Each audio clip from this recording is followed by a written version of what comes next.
Participants, please kindly mute your mic. So very good morning, one and all present here. Am I audible? Yes, ma'am. Okay. Yes, ma'am. Please, I request all participants, please mute your mic as well as video because yesterday also we have faced the problem of streaming. So I kindly request the participants to mute yourself. So as far as today's session is concerned, we are going to discuss in detail about what is supervised learning. Yesterday we have discussed briefly. Today we are going to discuss this supervised learning. Under this supervised learning, what are all the classification techniques are available and what is the functionality of these techniques, classification techniques, especially decision tree classifiers, and very important support vector machine classifiers, SVM classifiers, and k nearest neighbor classifiers, and also we'll discuss what is the functionality behind AV based classifier, and we are focusing this hands-on with support vector machine as well as random forest.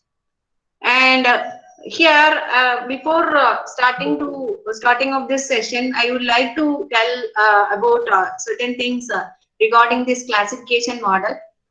So it's everything is purely depends on our application, what we are going to deal.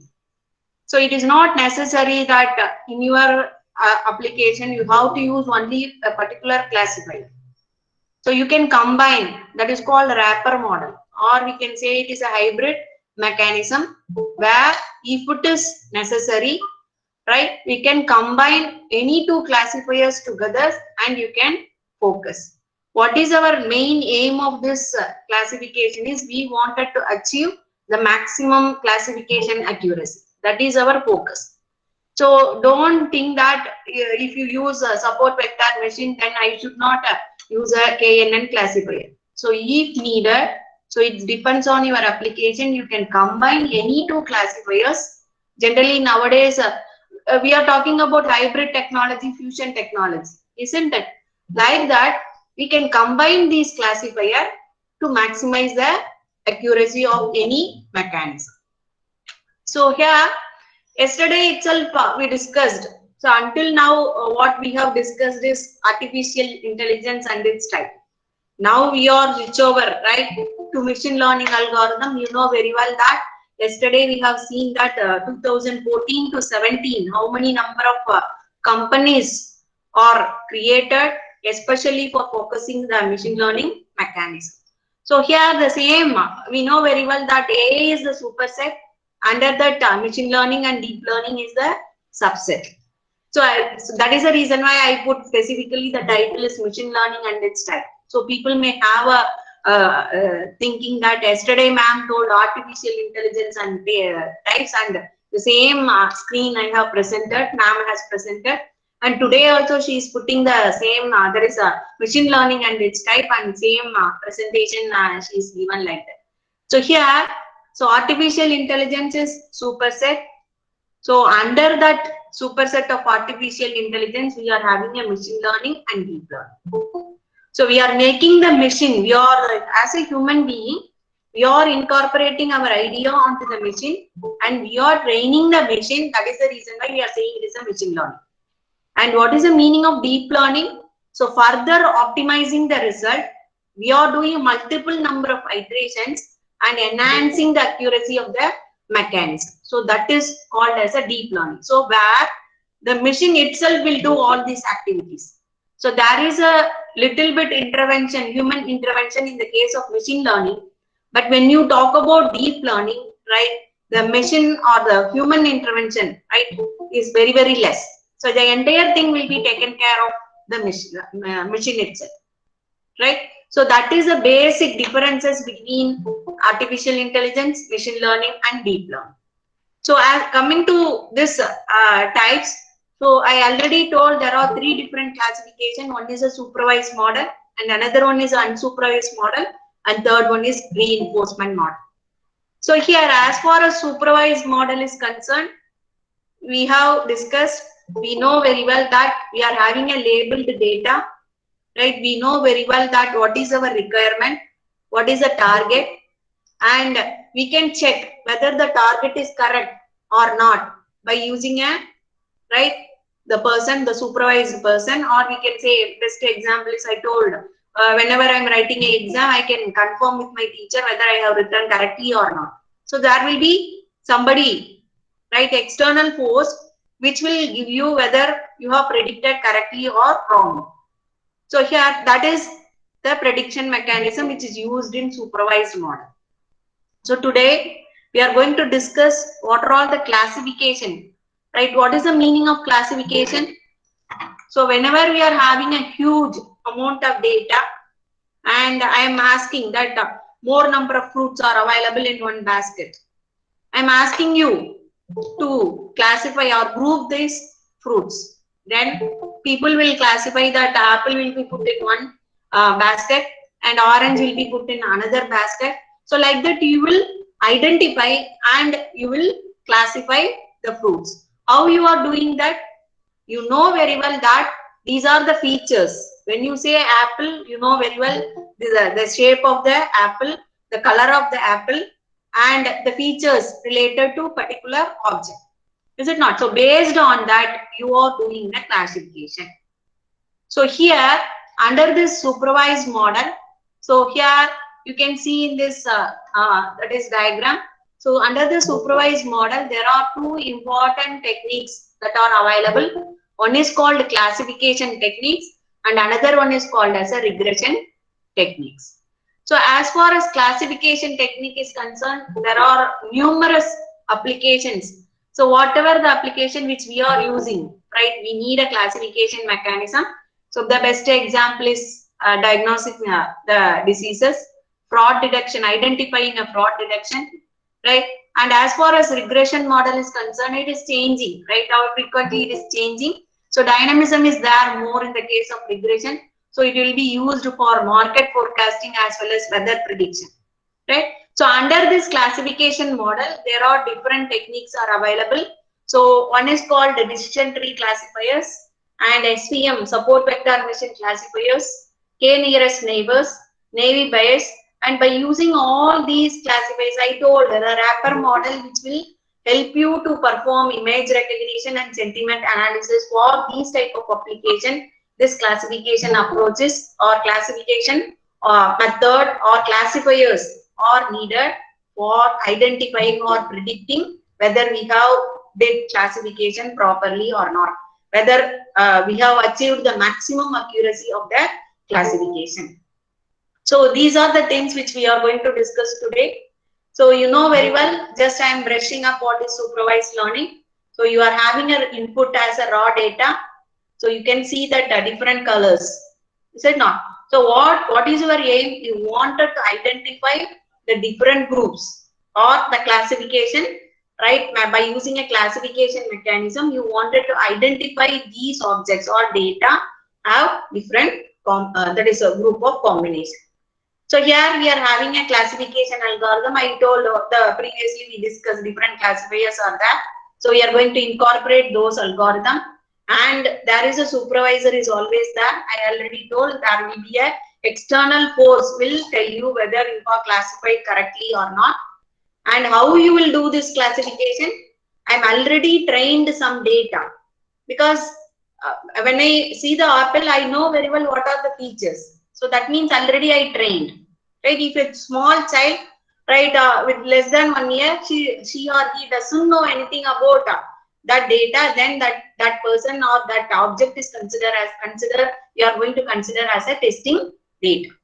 So I am a training data, so I will give suggestion and I will say that, so this is the apple. So whenever you see the apple, this is the shape of the apple and this is the color of the apple. Like that I will, right, teach my child.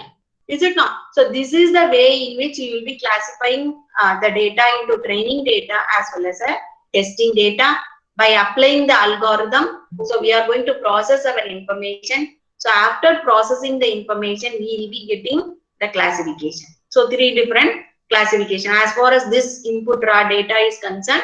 So this is the input, and when we get the output, we will be having a 3 different classification. So we wanted to predict that supervisor will tell whether you are classified or not, right? Somebody from external force will tell whatever you predicted is correct or not. That is the concept behind this supervised learning. Now we will see one by one, right? We are going to discuss these classifiers, the functionality of these classifiers. So what is decision tree classifiers, SVM, KNN, Navy bias, and where these type of classifiers can be used as a right wrapper model. So here, so when you take a decision tree algorithm, so I already told it is coming under the supervised model. So what is the main aim of the decision tree? So it will create a training model, and that training model used to predict the class. So here class is nothing but the target variable simply by learning the decision rules. So we'll be giving a decision rules and we'll be giving an input, and when you fed this input and decision rules and the decision tree, and it will infer some data, right? Some data is a training data. So that data is already trained. So when you give a test data, this model will compare the training data and it will predict what is the output of that particular model. So in decision tree, for predicting a class label for a record, we start from root of the tree. So we will compare our test data with the root of the tree. And when you compare the root attribute with the record attribute, what is the meaning of record attribute here? So the data which we have taken a testing purpose. So that will be compared with the root. So on the basis of comparison, we will be branching or jumping to the next node. So we'll see with a small example. See here, this is the decision tree classifier with example. So we, for example, I wanted to purchase a software, right?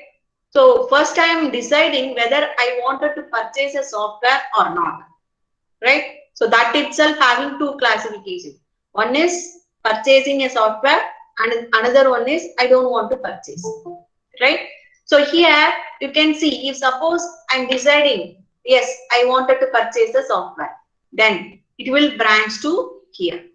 So here again, I'm having a decision rule, right? So whenever you are having a query and you will be having here, as far as this decision tree is concerned, only binary. So there may be a number of right results may be there.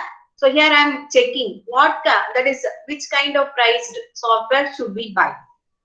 So I decided to buy a software, and next query is what kind of right price, right, I can affordable, right? So here I'm comparing, there are multiple softwares are available, what is the cost?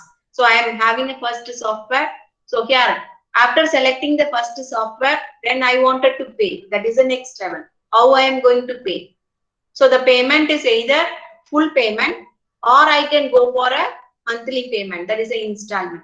So like that you can create a multiple queries, and when you answer all the queries, you will arrive at the solution. Is it not?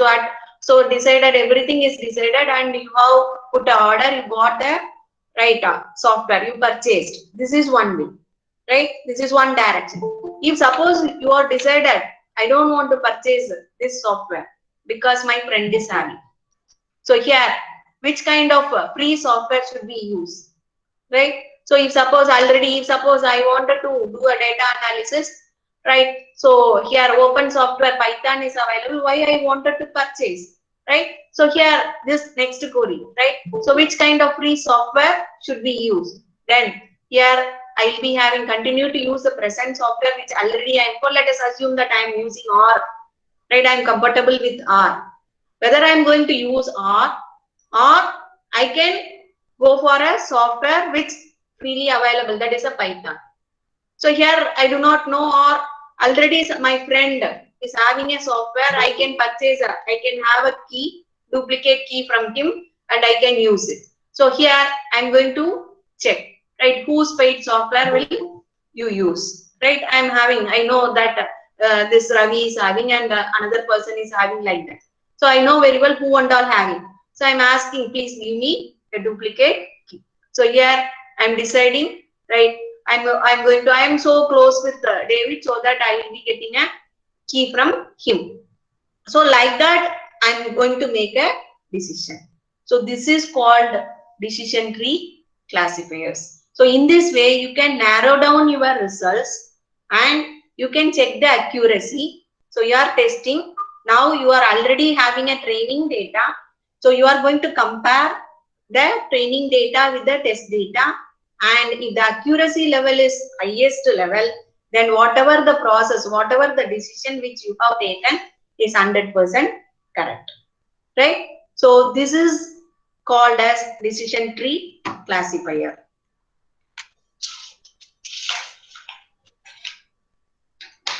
So I think, right, the first classifier is over.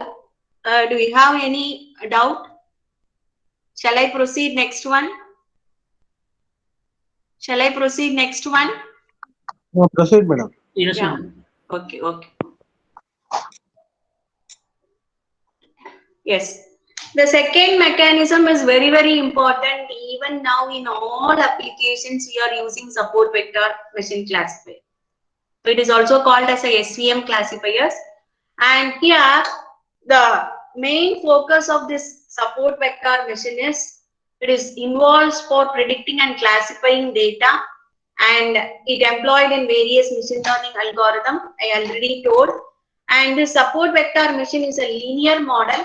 So I will tell you why we are calling this as a linear model. And here, and especially it is used for classification and regression problem. Right, it is very simple. The logic behind this SVM is very simple, but the efficiency of this support vector machine is very, very high.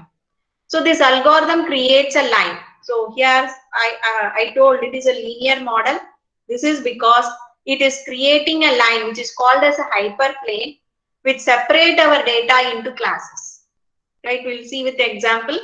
By seeing the image, you can understand very clearly. So here we'll be creating a line, drawing a line between the data in such a way that it has to classify our data into separate groups. So that is the reason why it is called as a linear model. So it at first approximation, what this SVM will do is, it will, by using a line, it will separate the data. So here this SVM data, that is algorithm, will take a data as an input and it will give you the output as a line, right? Because we are having a group of data and that will be the input, and what is our output? Output will be the line. So which will separate the data which we are supplying as an input. So see here, so I told you are having a mixed data. We are feeding into support vector machine, and this support vector machine will classify different classes. So here you can see that. So these are the input which we are going to give. So here there are red boxes, small boxes are there, and blue color circle are there. So what we wanted to do is, this is the input. So what support vector will do is, it will identify this line, right? It will draw the line between the data so that it will classify the data in a separable manner. So here you can see, it can create so many number of lines. You can say, ma'am, you told only linear only one time, but here you have drawn two lines. Yes, the support vector machine will try to draw a line in different angles, and we have to, or the system or SVM has to select the exact angle, that is a line. So as far as these two, right, green line is there and yellow line is there. So can we predict which one is good one? Can anyone say that which one is good line here?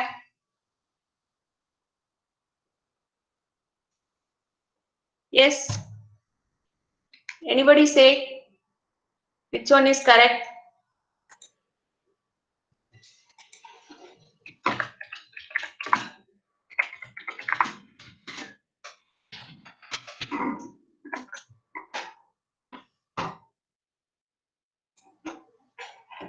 Yes.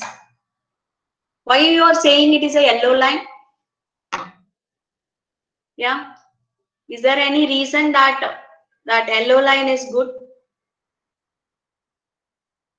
Any idea?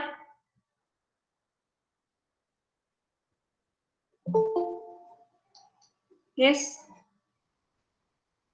See the reason because so we know very well that 1 minute.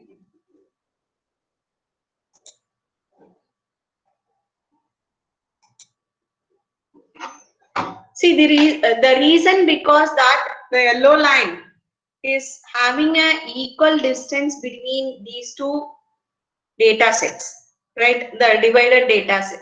So here if you take this line, so here as far as this example is concerned, there is a small distance between this green line and this red line. So sometimes we will draw the line on the data. So if what will happen if you draw the line on the data, so where this data will go, whether it will be classified into this group or this group. So what is our aim is, we have to draw the line carefully in such a way that, right, it has to be have a longer distance. Or if you draw this line in a data, so it will be, right, very difficult for us for understanding purpose, only less number of data.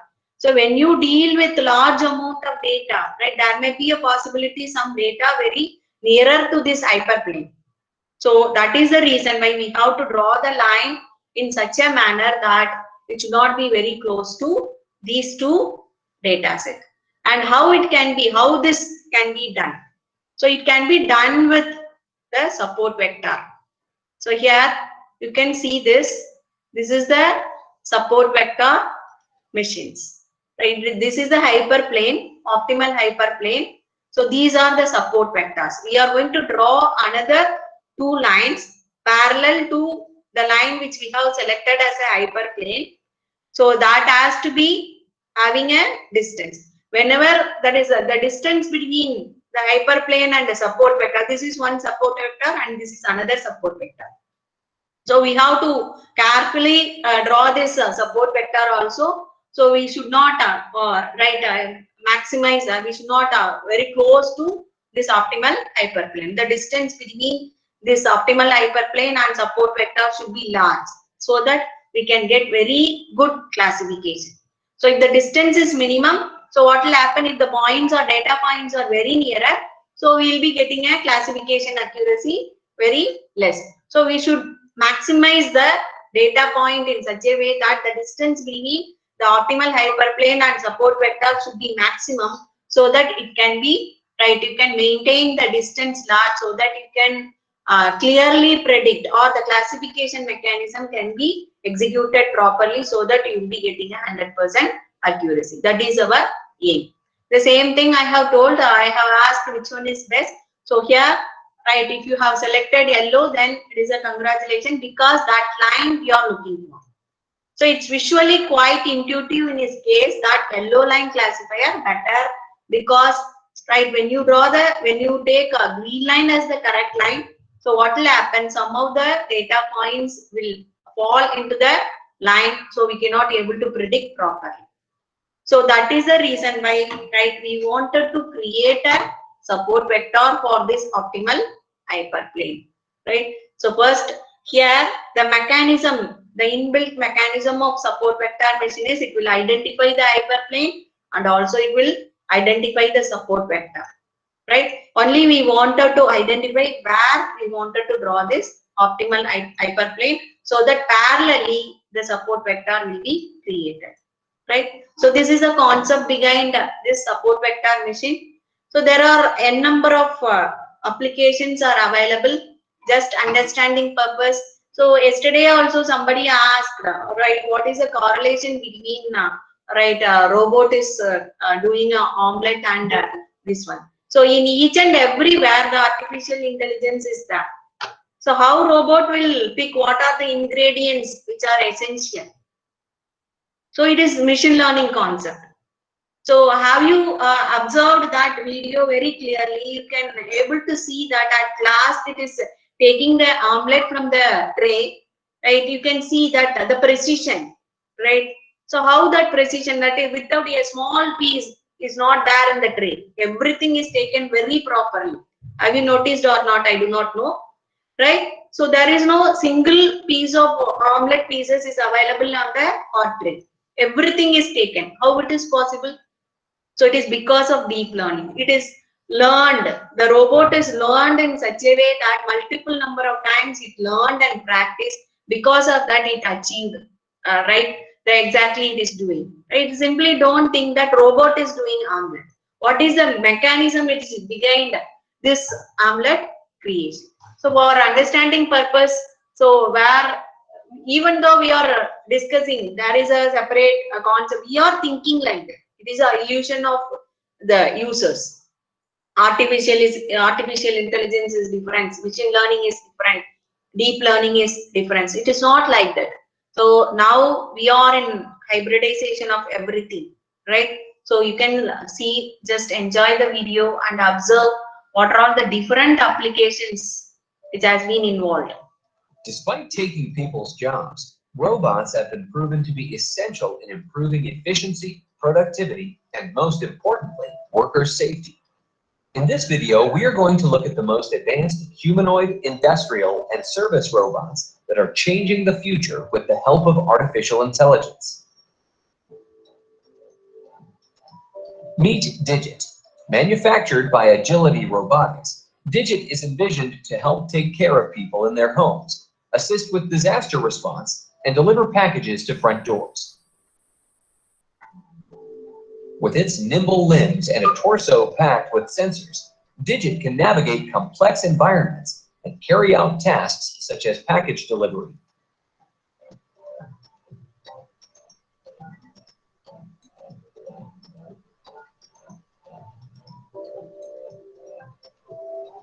Digit is a direct descendant of Cassie, Agility's first robot.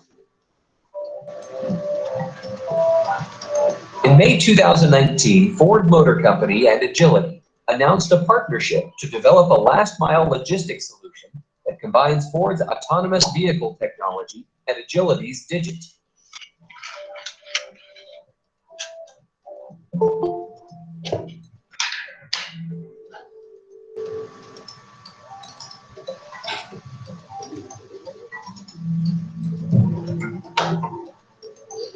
This is Pepper, manufactured by SoftBank Robotics. Pepper is the world's first social humanoid robot that is able to recognize faces and basic human emotions.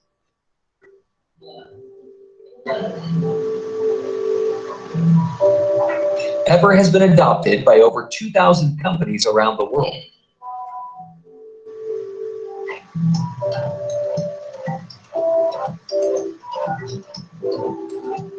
Perfect in retail and finance industries, Pepper has numerous functionalities, including increasing store traffic by attracting the attention of shoppers, creating memorable in-store experiences, stimulating purchase and retain customers.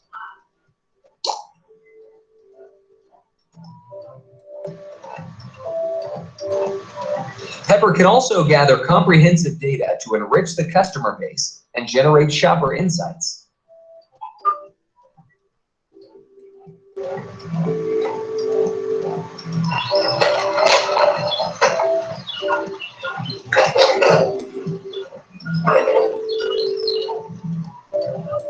This is Atlas, the world's most dynamic humanoid robot built by Boston Dynamics, a company that was previously owned by Google and now by SoftBank.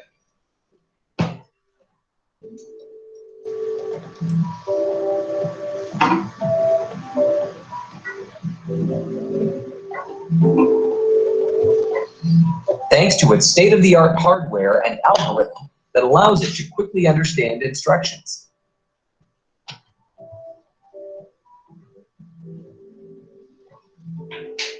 With its 28 hydraulic joints, 4.9 feet of height, and 176 pounds weight, the robot can perform both impressive and terrifying acts, including navigating uneven terrain, jumping around a parkour course, and doing somersaults.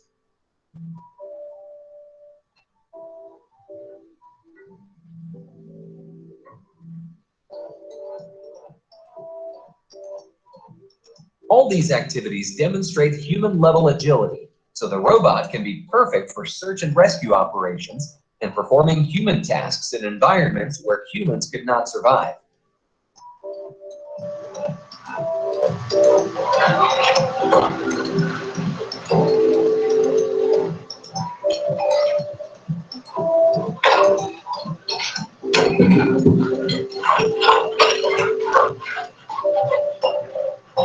Introducing Spot, a robot dog designed for industrial uses, such as carrying goods through a warehouse and inspecting a remote site with an unfavorable environment for human operators.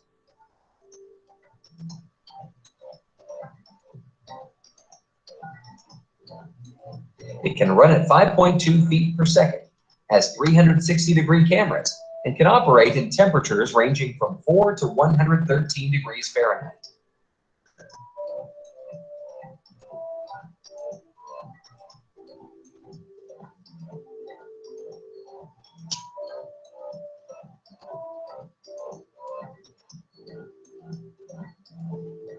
With its API and flexible payload interface, the robots can be easily customized for desired tasks.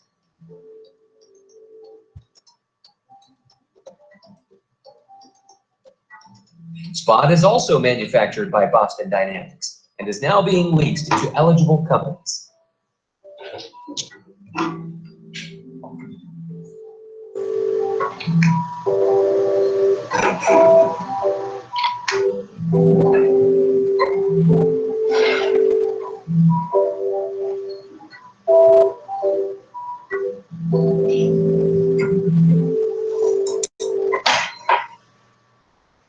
So I think you have enjoyed this video, and here I wanted to say that the precision making, you can see that there are so many hindrances, how it is done. That is how how this robot overcome those hindrances with this, because of this machine learning as well as deep learning. So this is the first thing which I wanted to convey to my participants.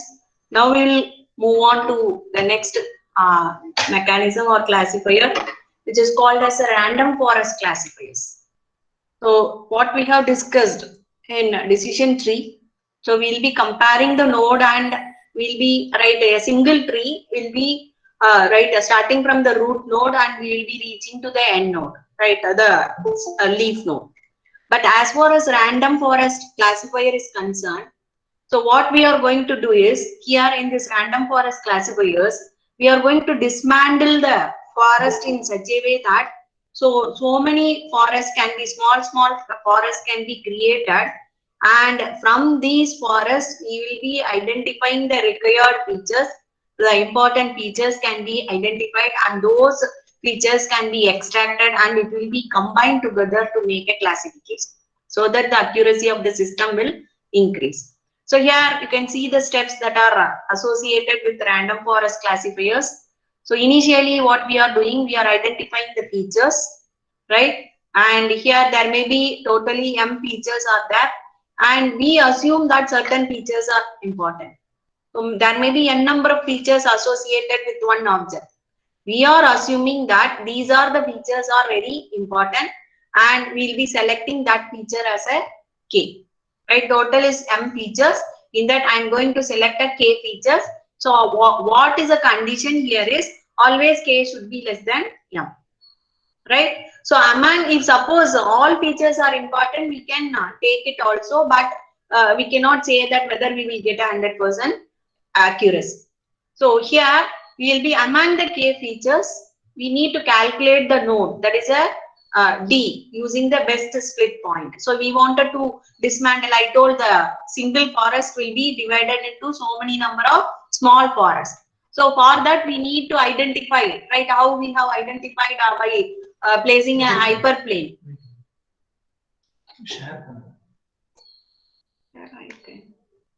Sorry. Is it okay?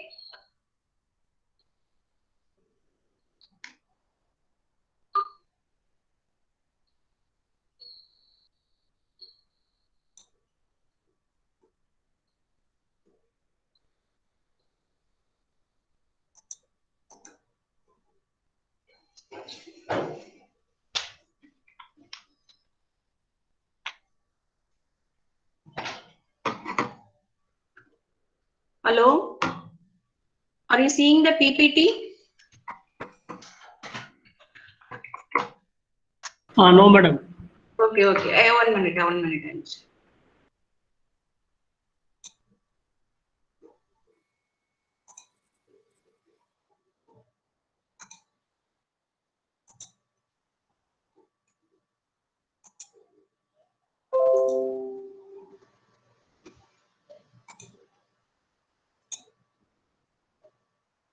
Can you able to see now? Yes, ma'am. Now it is visible. Okay, okay.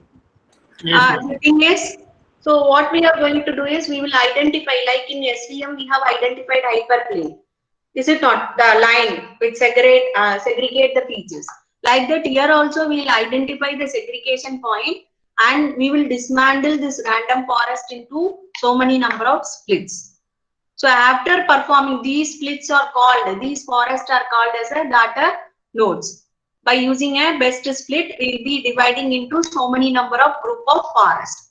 And this steps has to be repeated until we will be getting all the leaf nodes will be joined in any group. So then we are going to repeat all these 4 tests. That is A to D, all 4 steps n number of times. Why we are doing this n number of times? We wanted to focus more accuracy, so that we will be getting a we will be dividing this into so many small forest. Here you can see, so you are dividing the larger forest into so many small forest, and then you are going to summing up all the efficiency of the features of each and every forest, and you will be getting a summation of all these things, and you will be creating a one forest which will include all features which is available, so that you can predict what is the accuracy of the newly created forest. So this is a way in which this random forest classifier is functioning. And the next important classifier is KNN, or K nearest neighbor classifiers. So the mechanism which is behind this classifier is very, very simple. I'll tell you how this mechanism is working with example. So here you can see that I am taking a 2 data. One is X1 and X2, or the training data, and I will be calculating the distance between X1 and X2. So here you can see I'll be finding out the difference between 4 and 3. So it is a positive 4 minus 3, so it is positive. So wherever I got positive values, I will be putting positive, and wherever I am getting a negative value, I will be putting negative. So here, what is my A? You can see in this diagram, there is a 2 group of data. This is not, one is pink box and another one is minus symbol, right? So here it is considered as a negative and positive. So what about this triangle? So I am placing this triangle here. So whenever I am doing a classification, whether this triangle is belong to pink or it belong to blue, that is my query.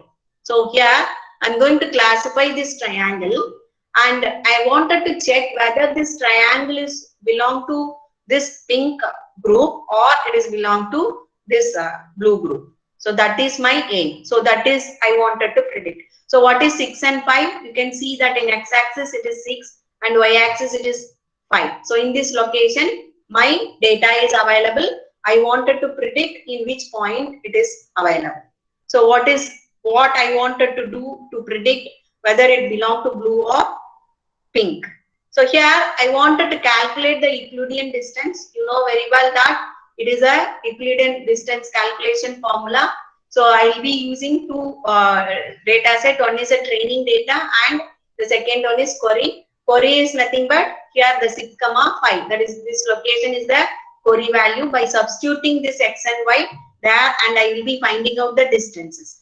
So here, after identifying the distance for the same values, here you will be having different data value. For the data value, I will be substituting in the formula and I will be calculating the distance. So after calculating the distance, so here I will be putting all the distance, right, by selecting x1, right, number of x1, this is x1, y1 and x2, y2, like that, all the points, for all the points I am calculating the distance.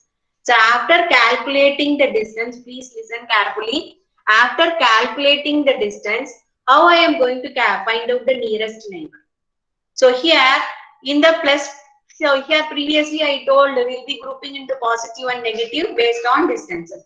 So here I am going to take only the smaller value which is available in the list. You can see that the smaller value in the positive side, I will be having a smaller values 2, 0 and 2, right? So I will be taking that as a positive value, and I can take, while calculating a distance, you will be getting this minus value also. I will be grouping, right, the minimum value, the lowest value which I have taken. So you can ask me, ma'am, 4 is also a minimum, why you have not included? Yes, you can include, but right, the smallest minimum you will take. If suppose there is no option other than taking 4, then you can include, there is no harm in it. But I am going to take a minimum value alone, and from this group I will find out, so which, how many number of positives are there and how many number of negatives are there. So here only 3 positives, here you can see that there are 5 positives. So I am coming to the conclusion that my prediction, the query value, that is a triangle, has to be placed or grouped with negative value, so that it will be, right, this square, right, this triangle yellow will be belong to this group. So in this way I will be coming to the conclusion for k nearest neighbor.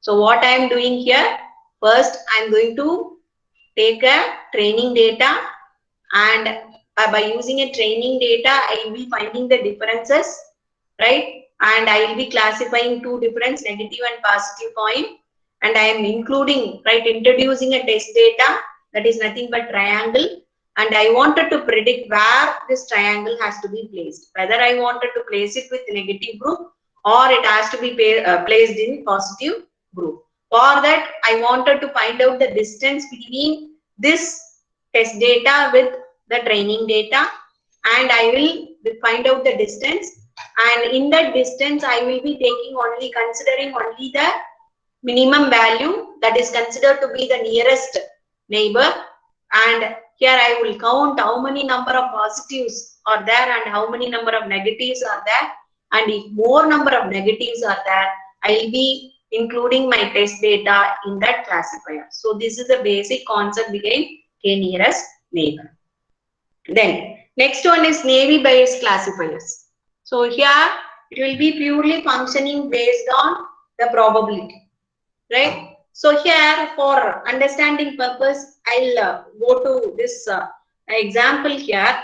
So we have a data set, and this data set will consist of these features, right? The outlook of the environment, the temperature, the humidity and windy. So these are the features which is available in the data set, and here I wanted to decide, this is a class variable, right? I wanted to decide to play a goal based on these features. So I wanted to analyze the features, and based on these features I wanted to decide whether I can go for playing golf or not, right? So here if you take these features are considered as an independent one, right? When you consider these features, please remember all these features are considered as an independent one, and here we will see here, wait a minute. So here you can see this is a data set and this is a decision we wanted to take, right? You can see that the outlook environment is rainy and temperature is hot, humidity is also high, and here windy is, there is no wind. So that obviously it is false. But because of rain, that is the reason why I told it is each and every features are considered as an independent event. And because of rain, we are concluding that we are not permitting or we are not going for playing a golf, right? So this is, sorry, the heading is given as k nearest neighbor, it is Navy Bayes, right? So how we can do, right? How we can classify this here. So here you can see, now we will come to the theorem, because I wanted to make you understand the concept clearly. Then if you substitute in the formula, right, we can do, sometimes we are doing a reverse engineering also. So here you can see the x value is nothing but the features which we have taken, right? Rainy, hot, high and false. And what is the result we got? We don't want to play a golf here. So these are the x value and this is the y value. So here to make a decision of not playing golf, right? So what are the conditions we need to take? So outlook should be a rainy, even though temperature is hot, humidity is high and there is no wind. So here, if there is no wind also, you can play a game, that is golf. But here the outlook is rain.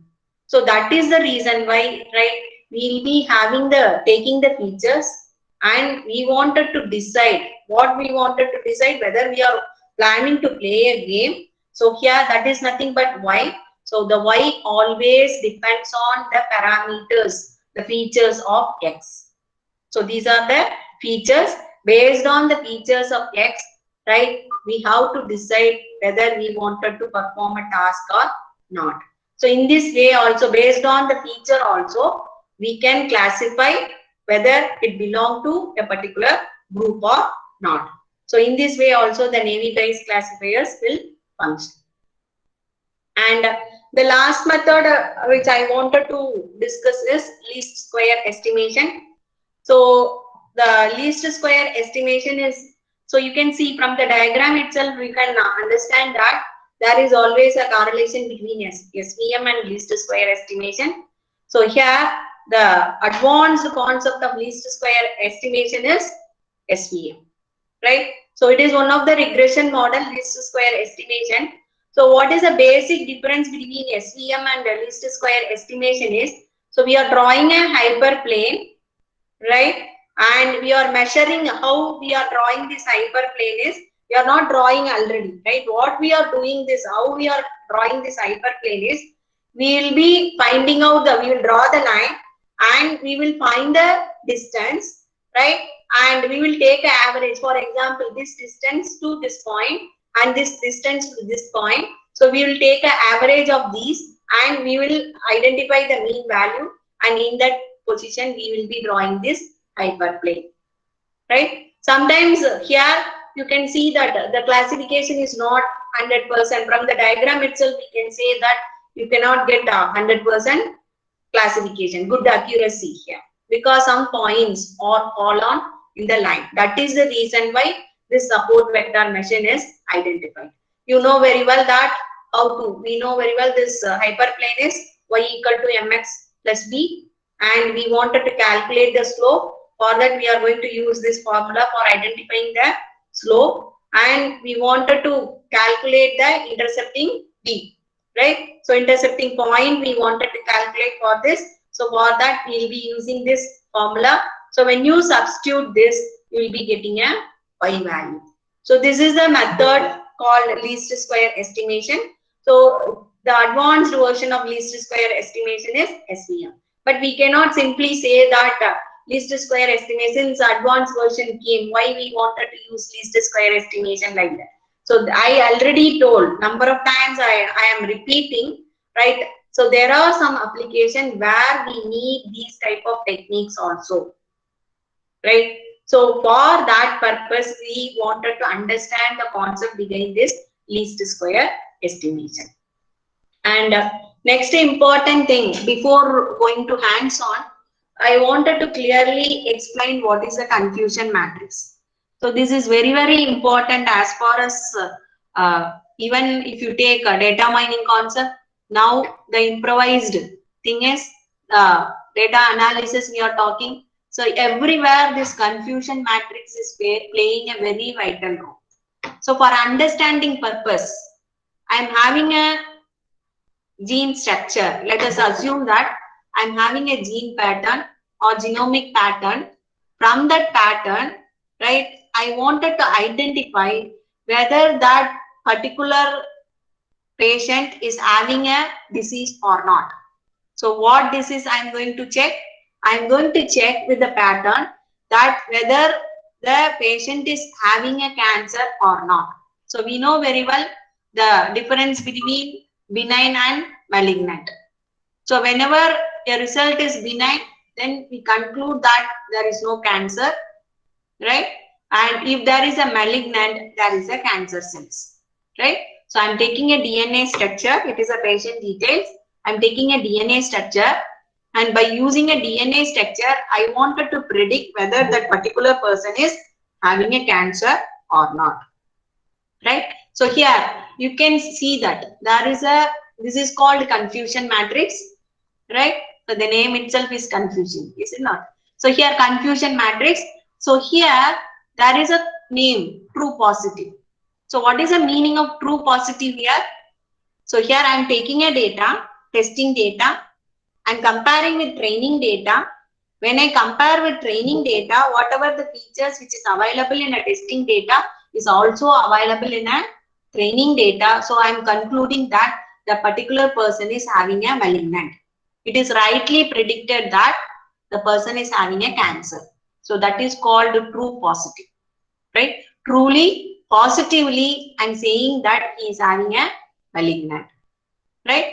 There is another just opposite, right? True negative. So what is the meaning of true? It is negative. That means the person is not having a cancer that is identified correctly.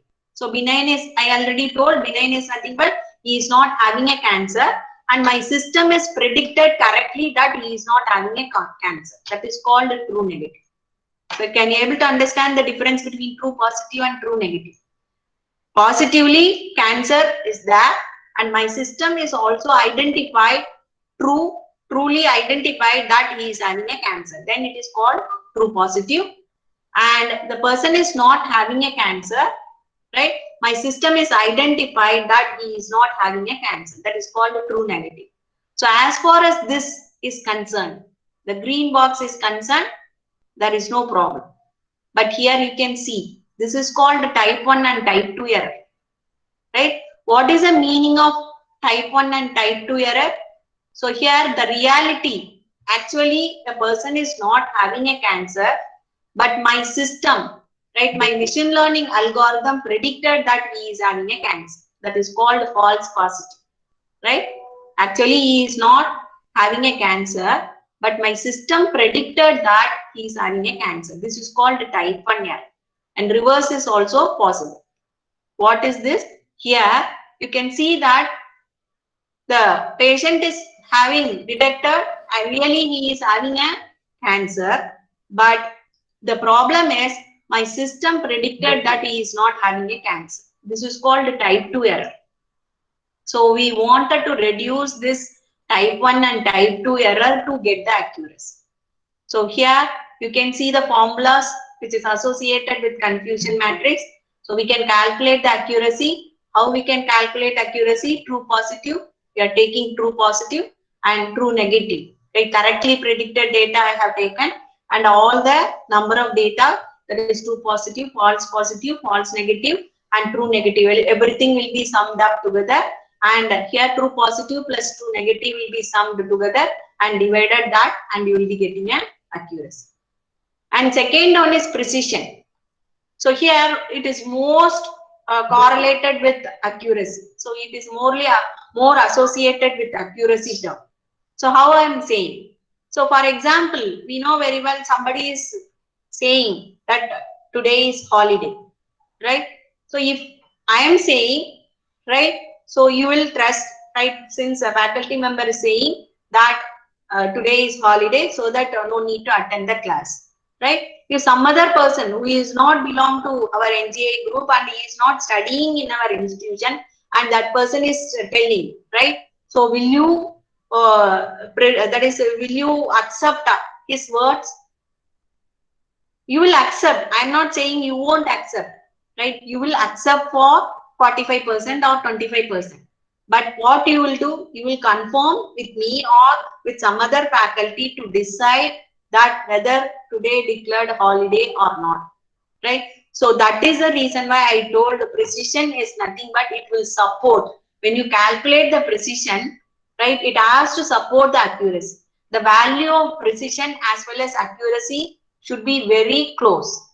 then only we can accept the accuracy level of our analysis is 100% correct. And here we will be having a sensitivity and specificity. So how to calculate this sensitivity? So I will be taking a true positive, right? The total number of positive results divided by this actual class. True positive plus false negative. So total number of actual value will be added together and it will be, that is true positive will be divided by the actual class. That is called sensitivity. And specificity is nothing but true negative, right? Negatively classified correctly. So divided by true positive, right? Here this is a true positive and you will be having a false negative, right? So in this way you will be calculating a sensitivity and specificity, and F score will be calculated. It is also called as F measure. It will be calculated. Already we have calculated recall and precision. Recall 2 into recall into precision divided by recall plus precision. So these are the formulas which is used for deciding or supporting the accuracy. So with that I will stop this presentation. Now we will go for hands-on, right? Any doubt or anything wanted to discuss, any doubt we can clarify now and we can go for hands-on. Any doubt?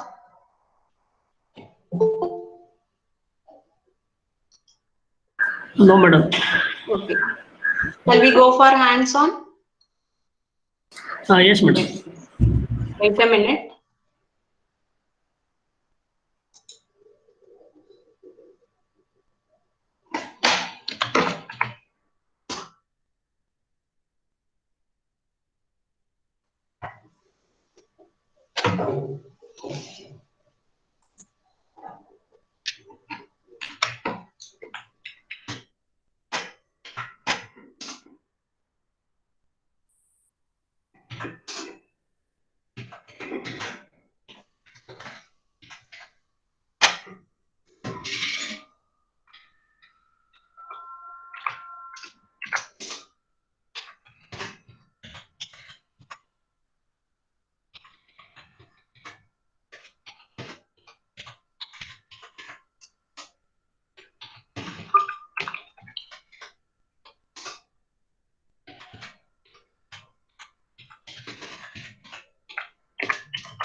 Wait a minute. Loading Python.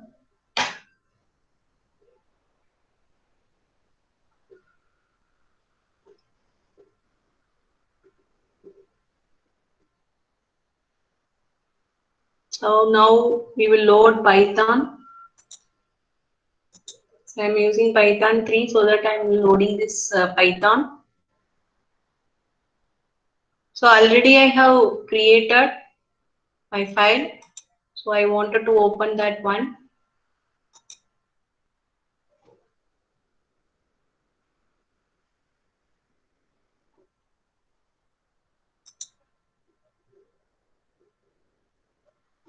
So this is my Jupyter notebook, right? And I can clear. Suppose already I have tested some data is there, output is there. I can clear by calling this. So I can clear all cells output. So already I have cleared, so it is not visible now. Right before winding up, I will show once again. So here I told today we are going to see the hands-on for SVM and random forest. So for related files, I wanted to. Madam, kindly increase the font size, madam. Which one, sir? This font size. This is the maximum. Maximum. Okay. Yes, yes. Now, okay. Yeah.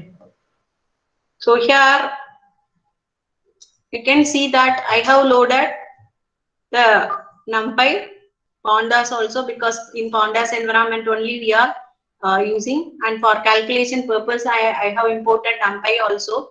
And here you can see that yesterday we discussed there are several Python libraries are available where you can have sklearn also.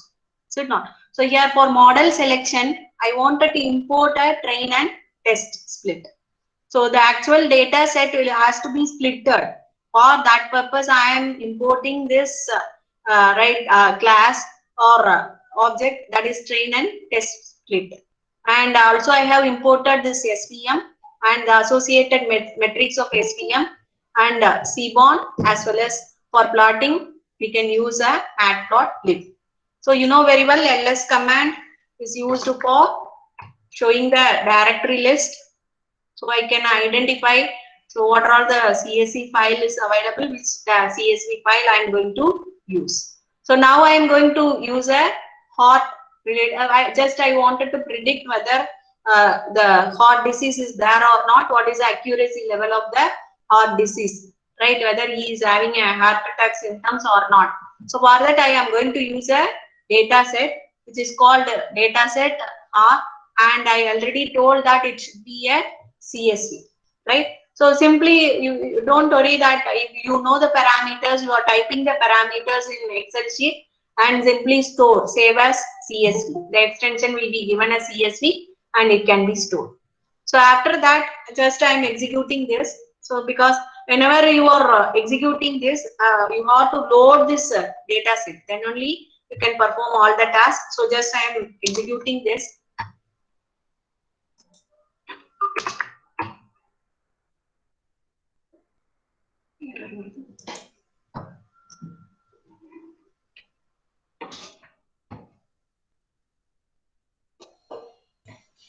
Wait a minute, 1 minute.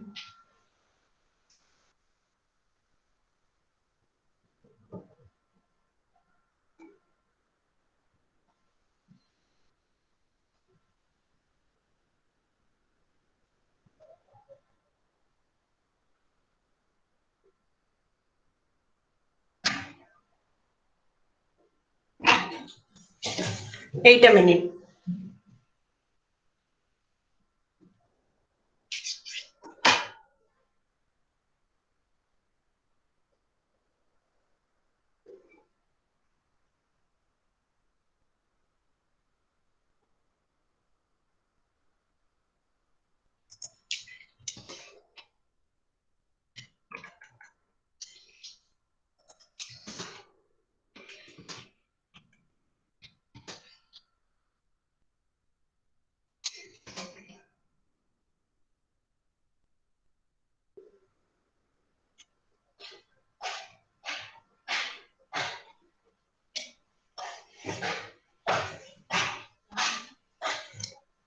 Yes, yes.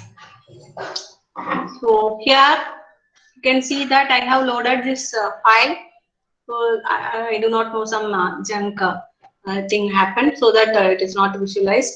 So now you can see that when I execute this one, so you will be getting the data. So this is the data set I am going to use. So here this CSV file is stored in data. So when I call this data, it will be displayed here. So all the records. So you can see that there are 303 records. That is, row represent the record and the features are, the number of features are 14 columns. And here when I execute this one information, so it will give you this already executed, so that it is giving you the information what are all the features. There is 14 parameters, that is 0 to 13, 14 parameters and their types and how many records of each parameters are available, that is number of rows. So that will be given when you execute data.info. So here I cannot able to visualize properly. So I wanted to see only the top 15 records alone. Then I can execute this one. So you can see it will give you only the top 15 records which is available in a data set 0 to 14. You can see all the parameters, all the features will be displayed. So in this way, because here we are having 303 records. So there are some databases which may have 70,000, 80,000 records and all. So we may not able to see entire thing. So that is the reason why, right, we can use head or tail. So that it will give, for example, if I give 15 here, so that it is 0 to 14. If you use head alone, it will give top 5. If you use tail alone, it will give last 5, right? If you give the values along with head, that many record will be displayed on your screen. So here the next parameter is The next one is I wanted to describe. So here, what is the meaning of describe? You can see the the importance or advantage of having this Python. So you can see that the number of count, the number of record which is available here, and here the mean value of the first column, right? That will be calculated, the standard deviation, what is the minimum value. So as far as V is concerned, age is the first column. So it is saying that the minimum age is 29, and what is the 25%, 25% quartile, that value 50, right?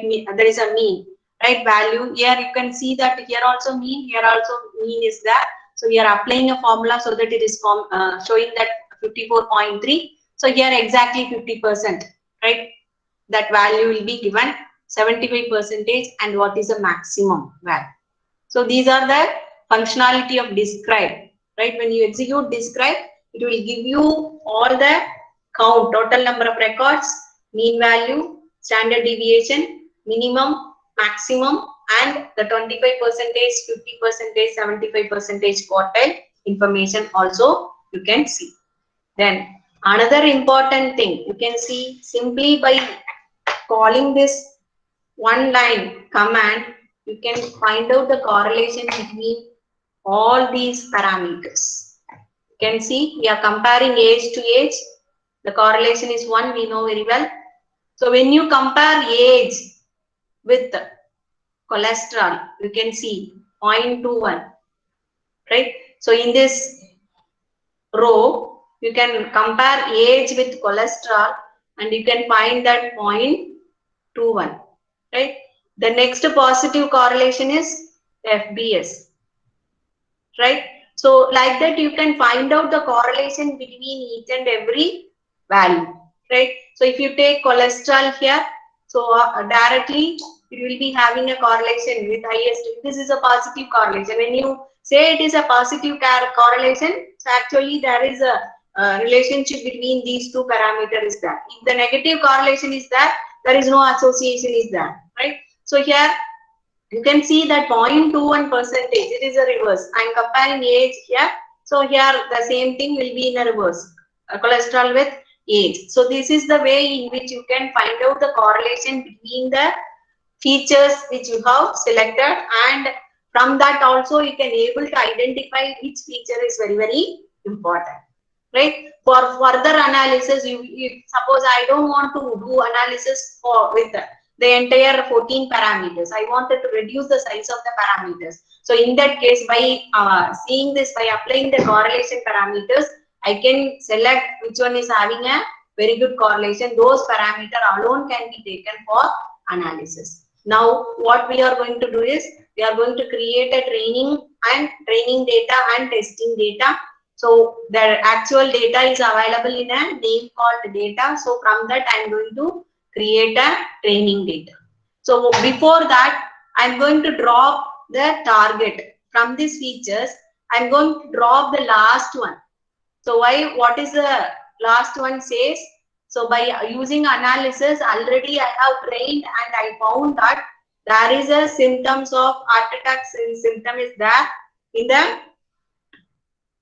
heart attack symptom is there for the patient. So already it is there. The result is there, so that I wanted to remove this column. So for that purpose, what I am going to do is I am going to drop that particular last column. So here when I execute this one, so without that column, you can see. So the previous column is there, right? This column is there, but the last one, target column, is not available. So with that only I am going to perform my comparison with the training data and testing data. Now I wanted to fix the target. So here you can see that I am listing that target last column alone. That is also possible. From the data I can extract, this is considered to be the target, my target. So what I am going to predict, that is my target. So now I am calling that SVM. So here I am going to classify the training data and testing data. I told we are going to split, right? You can see that I am calling, right? Previously I have given, you can see when you load this libraries. At the time, we have called this function, importing this function. So the same function I am going to use for splitting my data. So here I have already trained data. This is the trained data I am having, right? Sorry, target I am having. So I am going to have a trained data. So the entire data is available on the trained data. And here see that this is a very important parameter. So what is the important parameter is I am going to take the test size. So from the entire data, right? And for example, if 100 records are there, in that 100 records, I'm going to take 20 records as a test data. That is called test size. Remaining 80 is considered to be the training data. That means already I have trained and I came to the conclusion, and that data is called as a trained data. Now I have taken a 20 records, and that 20 records will be compared with the, because I told total is 100 and test data is 20, remaining will be the training data. So I'm going to test this 20 records with the 80 records. And here random state is, here random state you can have one also. So always default it will be 1. And the random state, when you increase the random state, what will happen? The number of times, the number of iteration has to be done so that the accuracy of the system will increase. Sometimes in some data, for these type of data, even if you increase the number of iteration, you won't get that much of variations. So here random state represent, default it is 1, please remember. And if you want to increase the number of iteration, you can change this random state. Now I am going to execute this one. See here, my data is splitted like this. So I am having, that is totally right. We know very well that 303 records are there. So in that I will be taking, right, 242 as a training data. 61 will be my test data. You may ask, ma'am, totally, right, here 242 plus 61, right, 303, because I don't have any null value in my data set. All the values are valid one, so that it will be predicted like this. If suppose you are having a null value, yesterday we have seen pre-processing, is it not? If you have any null values or you have any NA, then it will change, right? Only it will take the valid records only, right? So now I have splitted up in the 303, right? 242 I will be taking as a training data, and the 20% is nothing but 303, 20% is 61. So 61 will be my test data. So then I am going to call the SVM function, and here there are n number of kernel functions are there. We will see one by one while executing. You can see I am applying a linear function. Please understand, there are under SVM, you are having so many methods. So here, based on requirement, you can implement only 3 or 4 line code. If you implement all these things, from that, from which one you are getting more accuracy, that alone you can take. So I am taking a linear model under SVM. Now I am executing. Now I am calculating this accuracy. You can see that accuracy.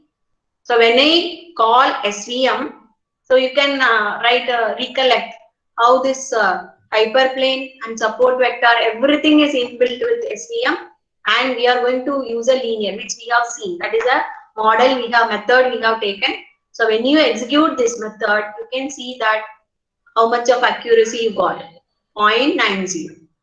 See, the same SVM, I can go for kernel, right? The kernel will be of polygon, right, method. So when I use this method, you can see what is the accuracy you are getting.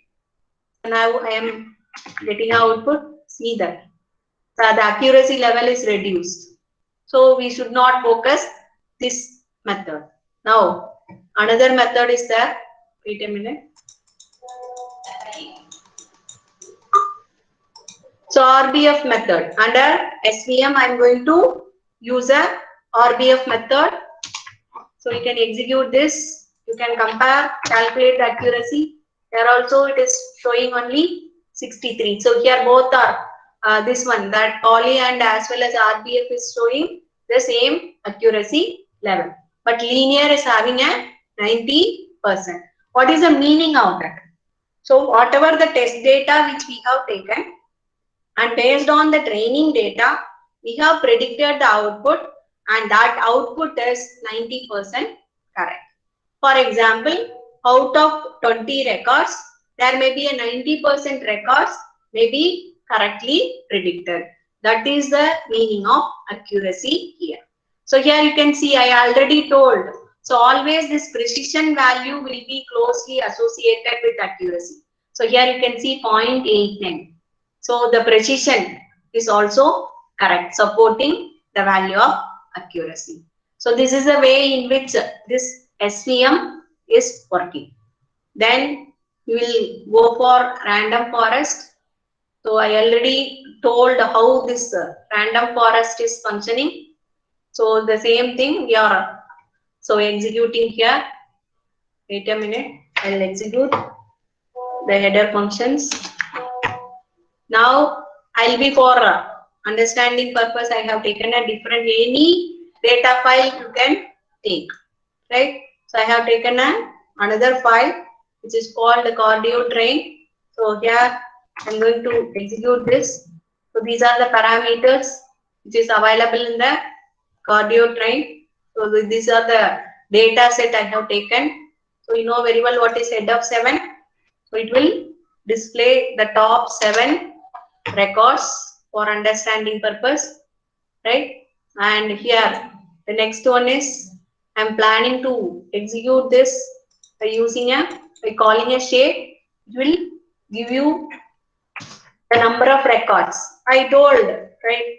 So when you do some data sets may have more number of records.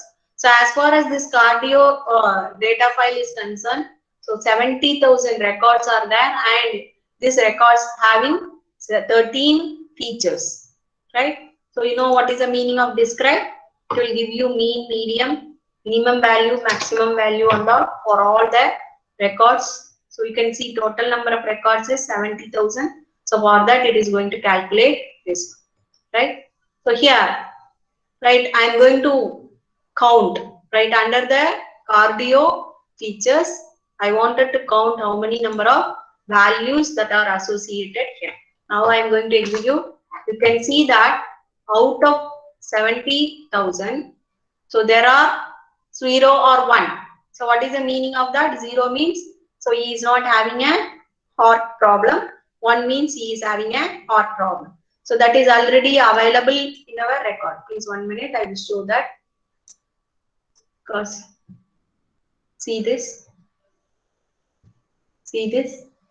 right? So based on this, so it is going to predict so how many number of 0 values are available in this record, and if it is 0.5 or there, right? If it is 0.5 and above, it will take for 1, and 0.5 below it will take for 0. So it will categorize between 0 and 1. So it will display. When you add these two, you will get a 70,000, right? And for this we are going to put a plot, because we know very well that if you see everything in visual manner, you will be getting clarity. So I am executing this. You can see that the visualization of the thing. 1 minute. See that we are having a cardio, so whether present or not, and the number of counts will be displayed. So more or less it is 35,000, 34,000, so that it is showing the same line. Like so here. The next one is, so what we are going to do is in this database, what they have done is they have given an age in month. So first I will tell you, I wanted to convert this into years, right? So I will tell you why we need this. So here by using this statement, what I am doing, I am converting this age is given in month divided by 365. I am going to apply a round up function, and it will be, I have created a new column, and it will be stored here, the number of years. and here the fractional value will be removed and it will be converted as a integer, right? And then I'm going to plot.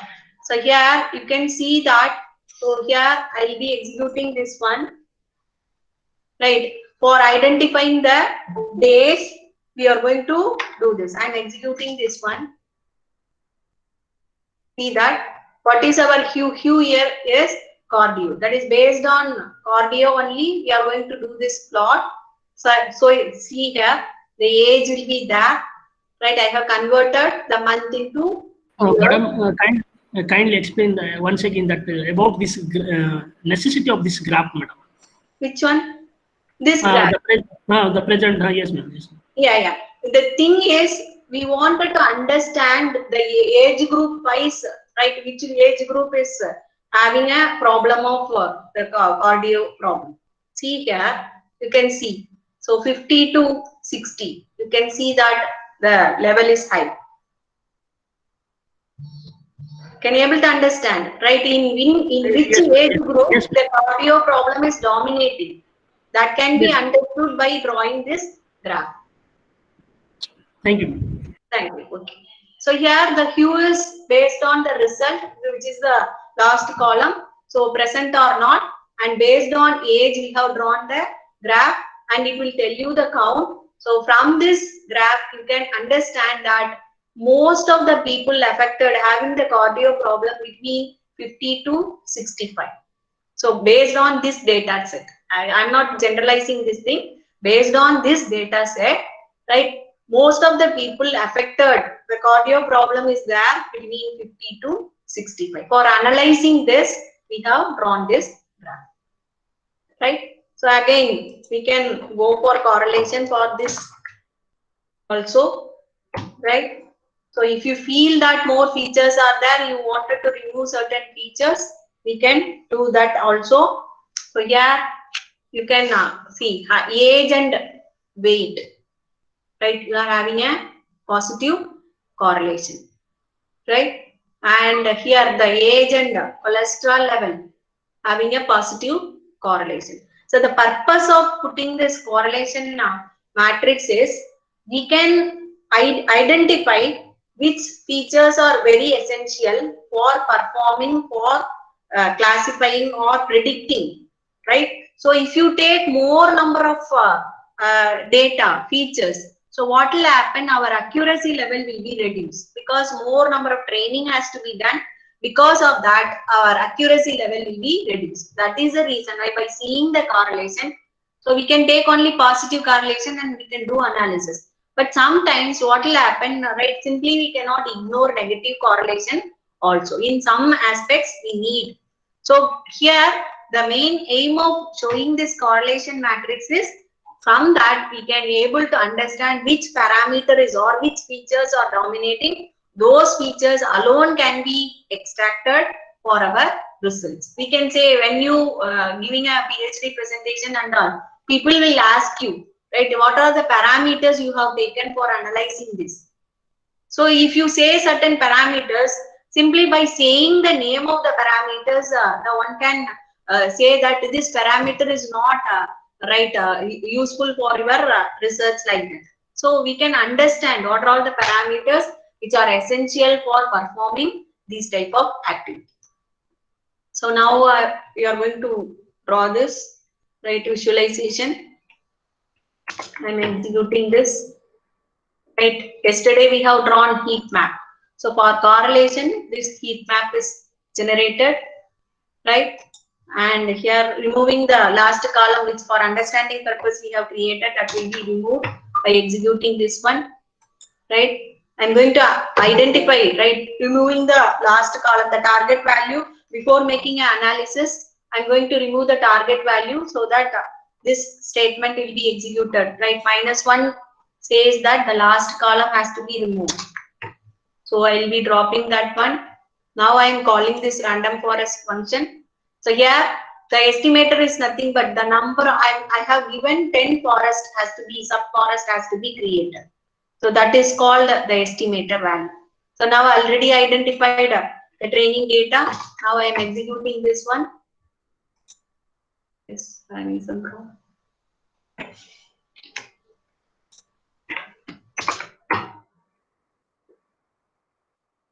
Wait a minute.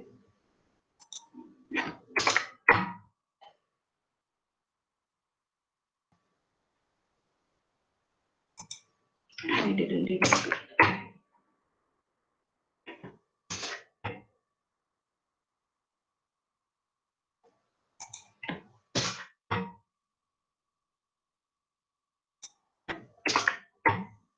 See that? So the values are displayed here, the parameters which are displayed here. So it is calculating the accuracy score, right? The model score, that is a 0.97 is the model score, which will identify by this random forest. So here the purpose of this score is, it is going to tell, right, how to select important, right, what is the meaning of this model score is, you have taken certain features now. That features is matching 97%. Out of 100, 97.97%, that is 97% of future is supporting for performing this prediction, right? And when you execute this one, right, it will give you, right, I'm just executing this one. You can see that it is calculating the 1 minute, sorry. It is calculating precision, sensitivity, specificity, F-score, which we have discussed, and it is also giving the accuracy, test accuracy of this one, right? So this Madam, is, kindly go to that training accuracy part, madam. Training that part. which And one? next, madam. Next. Yeah. Here. Yes, madam. That for training, how we can, for confusion matrix for training part, how we can write, madam, the same manner. Yeah, same manner only. So I already defined test data and training data. Is it not? I have taken an entire data set. I told 20% will be my test data, 80% will be my training data, and based on that, I have given the model and I have created a confusion matrix and I have calculated.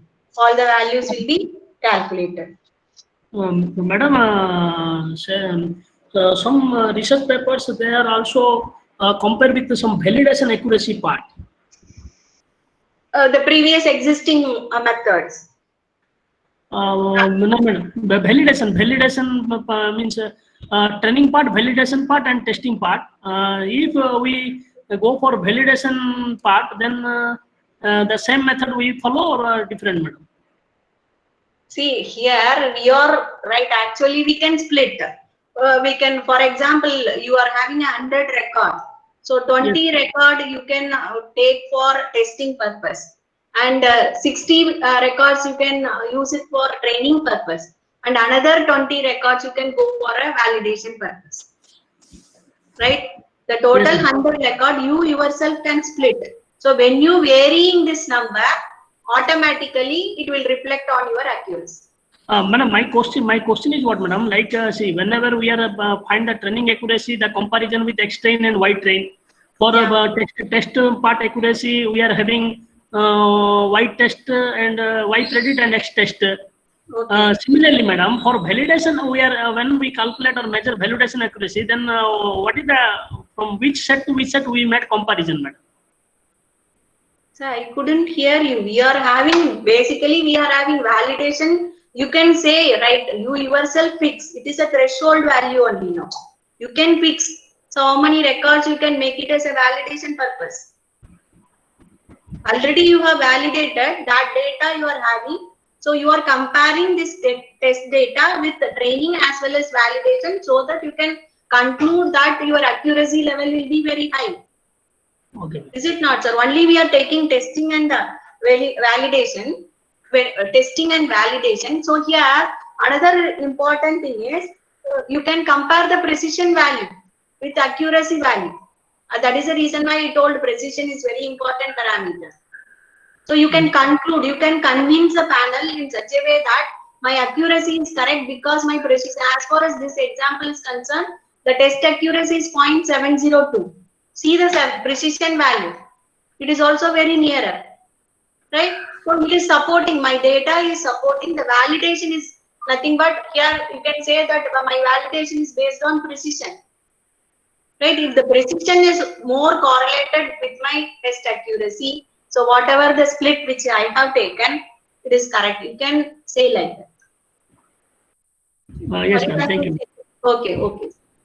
So with that, I am winding up this session. Any doubts? Madam, kindly that chat window that code. Yeah, code. I will convey. I will.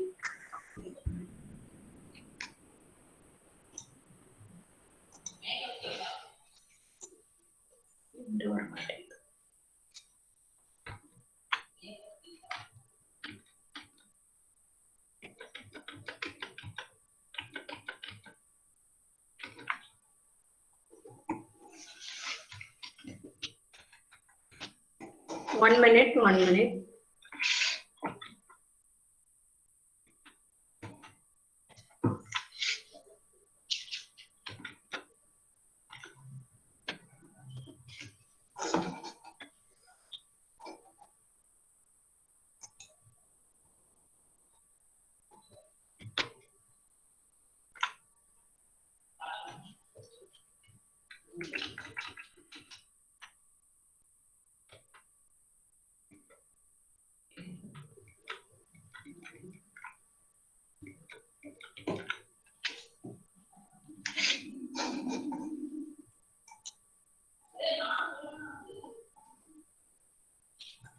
One minute, just I will log out from everything.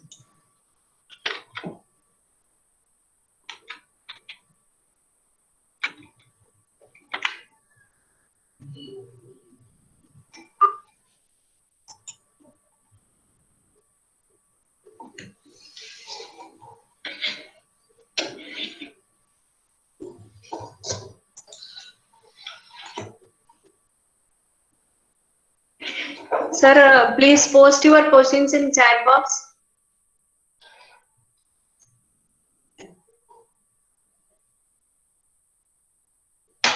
Any doubt? Madam, regarding kappa score calculation, how we can do it, madam? Kappa score. Kappa score calculation, right? We can write. The thing is, it has to be that is it is based on our application and requirement only. The thing is how you are taking the training data and testing data, both are right, very essential for finding out the kappa score. So based on that, test data will alone be responsible for, right? The model has to be implemented, and then only we can able to identify the classification. We cannot simply say that this right kappa score can be calculated by using this, right? You may have a model, right? Methods are available, but everything is purely based on how you are splitting the data, training and test data. Madam, that code is sharing in any drive, madam?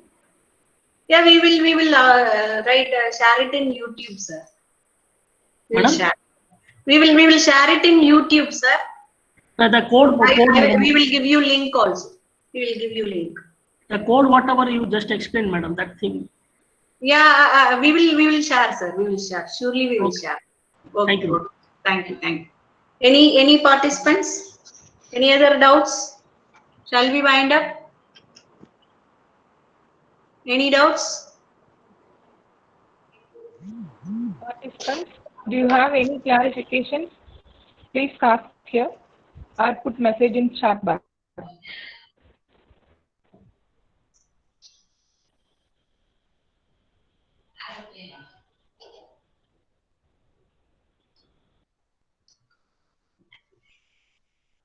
Any doubt? Anything? Shall we wind up this session so that we can start the session, next session? Okay. Yes, Okay. Thank you very much. Thank you for listening. And today we have discussed the supervised model. Under this model, we have discussed all the classifiers, and also we will we have discussed about SVM as well as random forest. Nitya, please announce the next session time and everything, please. Okay, ma'am. Thank you, ma'am. So it's a very informative session, and we have a clear explanation about the prediction techniques and feature selections with the supervised machine learning. Okay, thank you, ma'am. Thank you. Thank you very much. Next session will be, you can start at 12 p.m. So 15 minutes break. After 15 minutes, we will start the second session.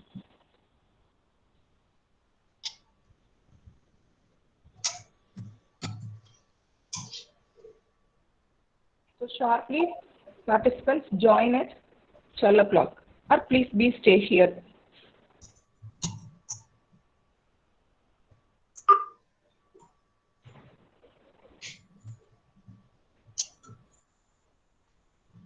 Also, the feedback form will be provided at the end of the second session. Participants, please stay here.